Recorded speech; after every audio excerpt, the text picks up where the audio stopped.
Hello everybody, Adrian Plass here. Yes, and Bridget, hello. Hi, and this is number 101 in It our is. Sounding the Shadows. It is. Bit of an anticlimax after I suppose so. last time. Maybe we just ought to call it one and forget maybe. about the 100. But Yeah. actually, thinking about the 100, we did want to say thank you, didn't we? We do. We want to say thank you to, actually some people who have been very supportive and very good friends, and we love them very much, and they live in Australia. And Chris and Robin live in Australia, and Chris, throughout this time, has been the one who actually makes sure that the stuff we're doing is available to people. It does, and you know what? very I well. looked on YouTube because he just sent a little email saying balloons, and I looked on YouTube rather, not email, and there were balloons on 100. I thought it was so lovely. Yeah, so it's great. Thank you, Chris, and thank you, Robin. And thank you, Robin, also. Yeah, you'll know what I mean by this. You make the best chicken soup in the world. We'll have to come back to that sometime, I think. Right. 101. Do you know, when I thought about it, I thought, okay, 101. And all I could think of was Dalmatians. 101 Dalmatians. Yep.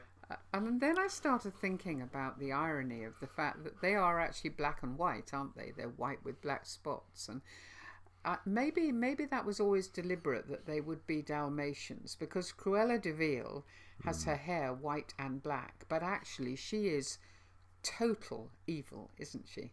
Oh, there's no doubt. I mean, she looks it, she sounds it, and her name is a collection of nasty sounds, and you can imagine whoever ever invented it, either the writer or whoever did it, getting cruel together, and de Vil, and there's evil in it, and badness, and I know. no doubt about her. I can't imagine many babies being baptised Cruella, really. No, This not really. tells you No. what you're going to be. You shouldn't say that, really. Now someone will do it, and it'll be our fault. Little Cruella. Ah. But I was thinking, you know, the thing about her, she was very sophisticated, Yeah. and she took them in at the beginning, didn't she? Because she didn't look as evil as actually she was. That's right, Whereas, you know, children are used to knowing exactly. I mean, witches all have horrible pointy noses and hair that hasn't been washed for months. Oh, we all know a witch when we see one.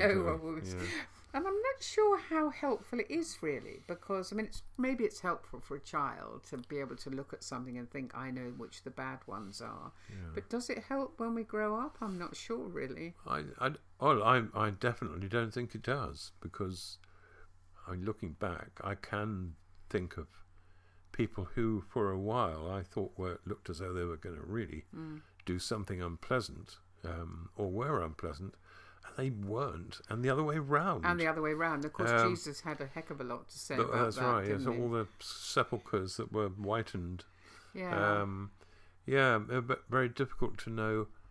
But with people, it's never quite as simple as that, anyway. Really. I mean, I think the reason that they are so clear cut is in a lot of children's stories is to help children overcome their fear.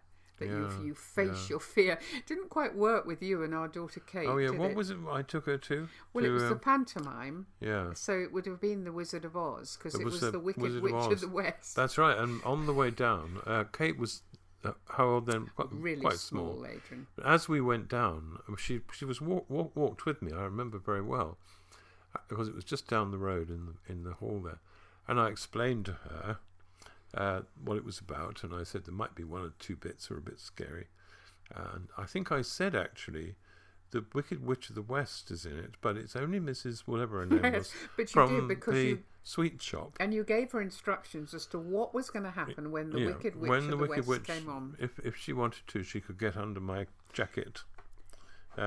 She could hide. No, you were going to say boo. Oh, that's right, yes. No, that's right. We were going to say boo. So And that you'd was all practiced, prepared. I remember in the kitchen. No, you're right. We practicing. did a lot of booing and practicing. And when we got to the hall, it all started, and it was all right for a while. And then the Wicked Witch of the West came on. She forgot all and about any thought of the booze disappeared. And I swear to you, she tried to burrow her way into my chest. Yes. I mean, she had been given permission to hide if she needed, if anything got scary. But she was so frightened. And it was no use saying that's the lady who works in the sweet shop up, No. up the road, No. because it wasn't. No. It didn't look No. like her And at I all. think sometimes amateur ones, they get so carried away and enjoying themselves, putting on the makeup and everything. I don't think they realise quite how scary they are. Oh, that's right. I remember playing Ebenezer in a pantomime once and singing and I tried to look as evil and nasty as I could. It was great fun. Yeah. I mean, I'm not sure, as I say, it obviously is designed for children to overcome their fears, but maybe it depends on the child. I mean, I know there was that Patch, I don't know if you remember, I think she was about 8, and we had been to see the film Peter Pan. Yeah. And we didn't make the connection with the fact that she just could only sleep if her windows were shut, because we'd always had windows open. Yeah. And it was a while for us to make the connection that actually she didn't want anybody coming in and taking her away. Yes, So so maybe it doesn't always work, overcoming your fears. Maybe. Our dog got chased, didn't she, by a large dog just recently, and when she was off the lead in her favourite place. And we're now trying to persuade her that she would like to go back to that place where the big dog chased her, but we're not having a huge amount of success yet. Well, the ghost of the big dog inhabits this large area of grass. It does. And every time Grace is there, she looks around, her head jerks round, she looks back, she looks forward, she looks to the side. I think she does a meerkat impression. With She's a big dog. Yeah. It takes a while to get over those things. It takes a while. Yeah. It does. Yeah. Well, we've had some emails on a couple of things this week, haven't we? And one of them, I found it so moving. This is somebody I know well. But she was, do you remember we were talking about a couple of weeks ago, the person who wrote to us and said that she was mourning for home, which was her body when it was fit. That's right, yeah. And this friend of ours was saying that she was connecting with that, and she said that her daughter, who had severe ME, and she was studying creative expressive therapy studies, which was an art pathway at university. And do you remember the email? Apparently, for her final degree show, she created a gravestone. It was her gravestone, and it was based around the following quote, which was by Kierkegaard: "The most painful state of being is remembering the future, particularly the one you'll never have." I found it very moving. I've met her, and I know how hard it was for her. Our friend said it was actually just a little bit emotional seeing your daughter's name on a life-size gravestone. But she also said it was pretty tricky afterwards, because what to do with it? You could hardly make a coffee table out of it. No. But the good news is... Usher people in and say, this is my No, I mean, the good news gravestone. is that we heard from her recently, and she said that she is now living in her future. And well, that is very good news. Very good news. That's Absolutely. really great to hear. And I think it was it last week? Yes, it was the Century. We Yeah, were talking Century. about cricket. Yeah, we had an email from, actually this was a lady, wasn't a man. We're talking about those sweet moments, weren't we? She said, "I never scored a century at cricket, and I'm not likely to now." The reason I say it about it being a lady, because she's 77, and ladies cricket has been going a while, but I don't think when she was young, probably though. No. Anyway, she says, "I'm not likely to now. I'm 77, and my ambition to become a fast bowler was stymied," it's a golfing term I think, "when I dislocated my shoulder, as my arm really did follow through. That is very painful." Still, as she said, "Still we can all dream."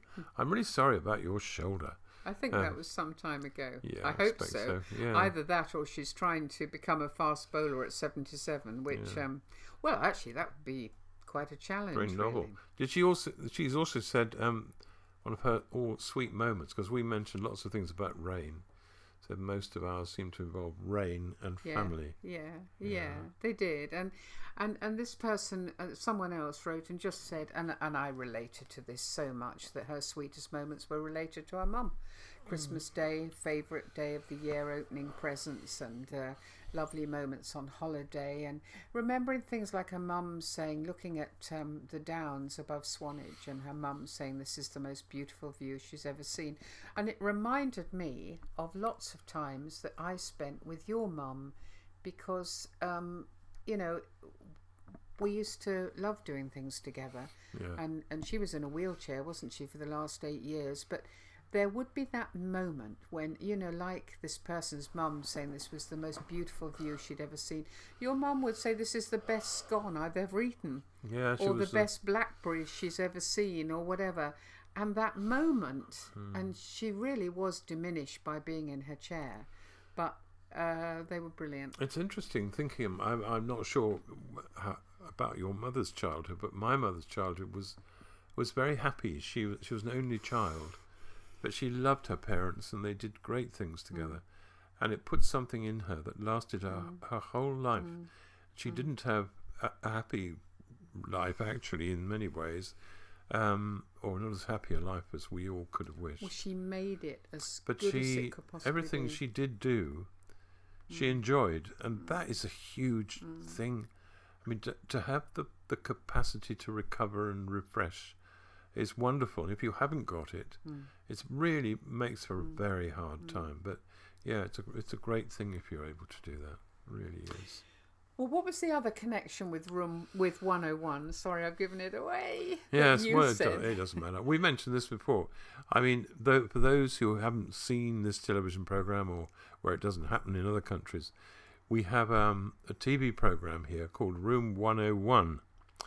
And you have a little line of people sitting on chairs, 3 or 4 usually, and a host, and the host asks them one by one to say what they would like to put into room 101, and a little model or a picture comes up, and then the host has to pull a handle, and he chooses which one. He chooses which one to consign to room 101. So the thing you put in room 101 is the thing you least want to exist anymore.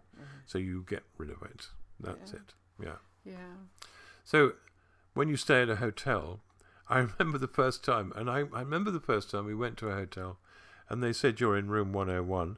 And for a moment, you know what I'm like when these things happen. It's very likely to say, "Oh, that's what you think of me, is it? You want us in room?" Anyway, I didn't say that, but. Oh, well, things always do amuse us, don't they? Yes, I mean, like when we went to a hotel, and it was the Corfe Hotel, and we were put in the Corfe suite, which we found ludicrously funny. We did, and actually we did an evening that evening, and I remember thinking no one's going to laugh at that. But I said we're in the Corfe suite, and for some reason it was very, very funny. Sorry, we do find things funny sometimes. Yeah. Anyway, so, room 101.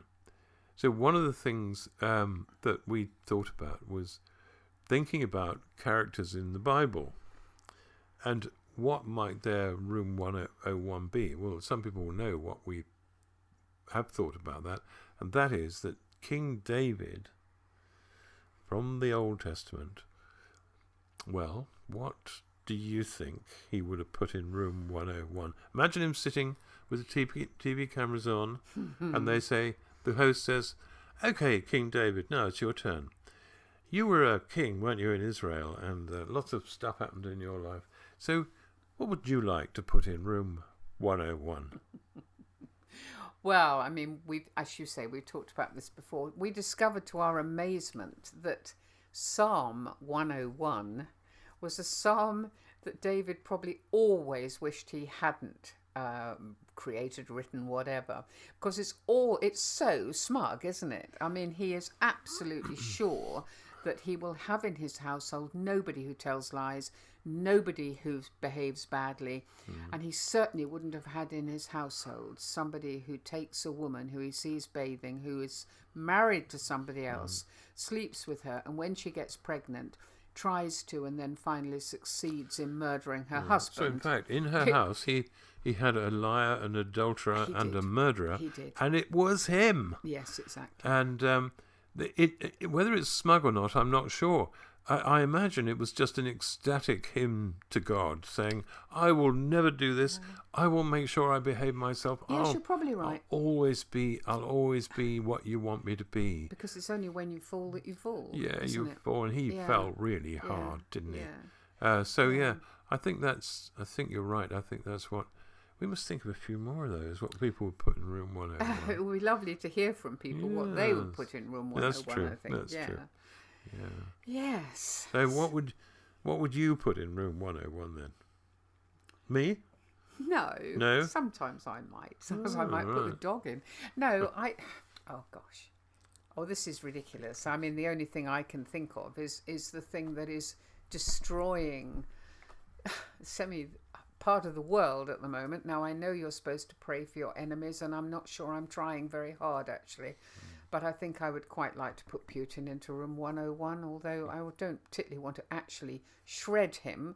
But I would like him to be in a box where he couldn't get out of. Maybe that's what I would like the most at the moment. I mean, there have been fun things in the past. I remember at one time one particular presenter on one of the cookery programs. I'd have quite liked to put the way he ate into room 101. But I think at the moment I'll let him off. That's a very serious thought. I know. So what about you then? I mean, actually, we would both want to put the misery and the death and the injury and all that stuff to Russian soldiers and Ukrainian people who've done nothing. The whole jolly thing is just so hard to live with. But I mean, the David thing is quite sobering, isn't it? I mean, the idea that you've made promises that one day you know, or you don't know, but later on you find you've screwed up. I think the thing I would like to put into room 101 is disappointment. I think it's the biggest D word there is around, and I'll come back to me in a moment, but we meet disappointment in people an awful lot. That things they thought they'd have and haven't got. People who've let them down. Thinking of someone this week who emailed someone who was supposed to be someone who loved you and that's clearly didn't. Yeah. And for myself, I think I would like to put into room 101. I'm not sure if I do, but the memories of saying things, doing things for the wrong reasons, especially at times when it might have hurt people. I say might because I want to avoid saying they did. I do try hard now. I do have a go.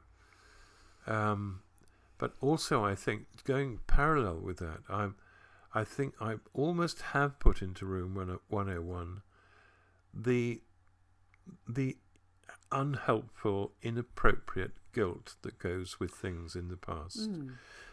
Because I think if you want to move on and do something, if you want to be useful to God, if you can use that phrase, you can't live with that. No. But of course, the thing is that God has got a massive room 101. I mean, he says if you come to him with something you don't like about yourself, I mean, there are various images, aren't there? One is to do with a lake, and he says he'll just take it and throw it into a lake and it will be gone. Yeah. Another is to say, well, I can make it white as snow, however black it was. Yeah. So he has got a very useful, and do we believe in his room 101? Well, I certainly haven't, no.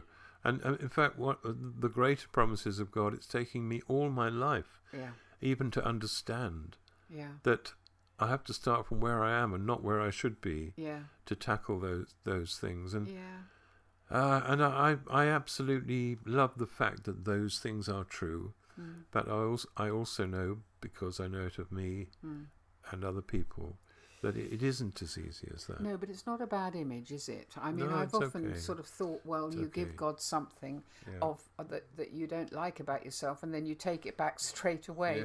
Well, if it's in a shredder, then that's quite difficult to take back. So maybe that's one way of thinking about it. I hadn't thought about it before. I'm losing my way with this a little bit. No, come on. Well, I mean that.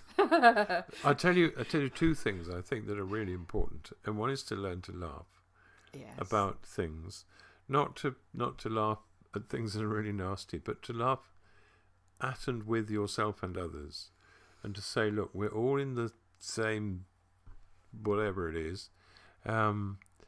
Let's give ourselves a little bit of wiggle room with this, and let's look at what we can do from where we are that is feasible. Because my experience is not that huge miracles change me into a different person, but that as time goes by, perhaps you grow up a bit, and you learn some things, and you, and also that there is a topping up process, which there's some ecclesiastical name for that I can't remember, but I probably can, but I don't like it. We will never be Jesus. We will never be perfect.